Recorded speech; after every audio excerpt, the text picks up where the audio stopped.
নমস্কার, good morning. আমি শুনছেন যে রিল ভিডিওর উপর নাকি ফেসবুক আর কোনো দিন কাউকে পেমেন্ট দেবে না। কিন্তু রিল ভিডিও বলতে তো আমরা সেটা মিন করি যে খুব ছোটো ভিডিও যেগুলো। কিন্তু অনেক সময় খুব ছোটো ভিডিওতেও খুব বড় বক্তব্য বলা যায়, খুব কম কথাতেও বড় কথা বলা যায়।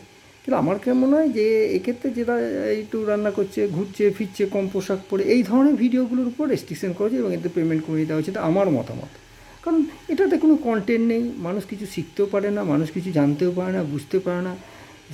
দেশে পাড়া দেশে এবং বিদেশে যে ঘটনাগুলো ঘটছে তার ন্যূনতম বিষয় থাকে না, বা মানুষের জীবনযাত্রা নিয়ে যেসব মানুষের প্রতিদিনই যে লড়াই সেটাও থাকে না। তাই এই ধরনের ভিডিও যদি ফেসবুক পেমেন্ট কম করে দেয় তা মনে হয় ভালোই করেছে, কারণ তারাও ব্যবসা করতে এসছে, তাদেরও ভিডিও চলবে। কিন্তু শুধু মানে নিজের শরীর দেখিয়ে যে পয়সা রোজগার করার যে রাস্তাটা, এটা যদি রেস্ট্রিকশন করে ফেসবুক, তাহলে অত্যন্ত মঙ্গল, খুব ভালো কাজ করা হবে এটা।